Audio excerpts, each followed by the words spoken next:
আমাৰ বাবে ভাল খবৰ।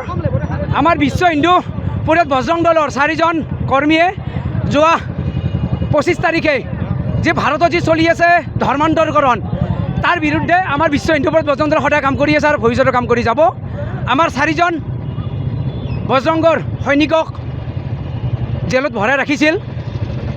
সেইদিনা খ্ৰীষ্টমাছৰ বাবে আমাৰ কিছুমান ৰাইজে অঘটন কৰিছিল, যাৰ ফলত আমাৰ বজৰং দলৰ কিছু কৰ্মীক তেওঁলোকে জেলত ভৰাই থৈছিল।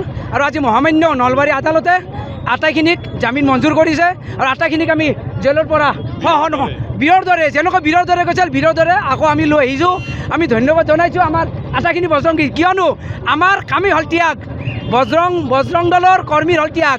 বজৰং দলৰ 500 বছৰ তপস্যাৰ মূৰত আমি ৰাম মন্দিৰ পাইছিলোঁ। সেই ৰাম মন্দিৰত বহুত বজৰংগীয়ে বলিদান দিছিল। তাৰে নেতাখিনি আমাৰ গৈ জেল খাটিছে। আমাৰ বাবে গৌৰৱৰ কথা। তেওঁলোক আজি আহিছে, সঁচাকৈ আমি আনন্দিত হৈছোঁ। আৰু যিখিনি মানুহে ধৰক অপপ্ৰচাৰ কৰিছিল তাৰ বাবেও আমি আৰু বিশেষ কৰি ধৰক মানে কথাটো হ'ল কি, এটা শব্দ উঠাইছিল আমাৰ অসমৰ মাননীয় মুখ্যমন্ত্ৰীদেৱে। আমি দুখ পাইছোঁ অকণমান, কিয়নো এইবাবে দুখ পাইছোঁ, আমি জানো ভাৰতবৰ্ষৰ ভিতৰত এজন শক্তিশালী হিন্দুত্ববাদী মুখ্যমন্ত্ৰী বুলিলে আমাৰ ডক্টৰ হিমন্ত বিশ্ব শৰ্মাক বুজায়। আজি কাৰ্যসূচী একো নাই। আমি জেলৰ পৰা ওলাই আনি তেখেতসকলক আটাইখিনিক মালা পিন্ধাইছোঁ আৰু ঘৰে ঘৰে তেওঁলোকক সমদল কৰি আমি সুন্দৰভাৱে সমদল কৰি তেওঁলোকক আমি ঘৰে ঘৰে গতাই দিম। অকণমান আঠাচ বাজিও ক'ৰবাত ফুটাব। আমাৰ যিহেতু আনন্দৰ মুহূৰ্তটো আজি, কিয়নো বজৰং দলৰ কৰ্মীৰ হ'ল ত্যাগ।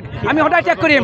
আৰু আমাৰ যি কৰ্ম, আমাৰ যি লক্ষ্য উদ্দেশ্য, বিশ্ব হিন্দু পৰিষদ বজৰং দলৰ লক্ষ্য উদ্দেশ্য এটাই, যি ভাৰতবৰ্ষত চলি থকা ধৰ্মান্তৰকৰণ, সেইটো লাগে খ্ৰীষ্টান হওক, সেইটো লাগে মুছলমান হওক, লাভ জেহাদ লেণ্ড জেহাদ, এই যি আমাৰ হিন্দু ধৰ্মৰ বিৰুদ্ধে যি কাম কৰিছে, সেই তেওঁলোকৰ বিৰুদ্ধে আমাৰ বিশ্ব হিন্দু পৰিষদ বজৰং দলে সদায় কাম কৰিব।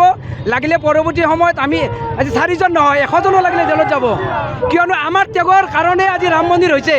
সেইবাবে আমি গৌৰৱ কৰিছোঁ আমাৰ ল'ৰাখিনি। আৰু আমি ইয়াৰ পিছত পৰৱৰ্তী সময়ত তীব্ৰ গতিত আৰু আগৰ দৰে আমি কাম কৰি আগবাঢ়ি যাম। যিকোনো খবৰৰ বাবে যোগাযোগ কৰক আমাৰ এই নম্বৰত 9181 307 221।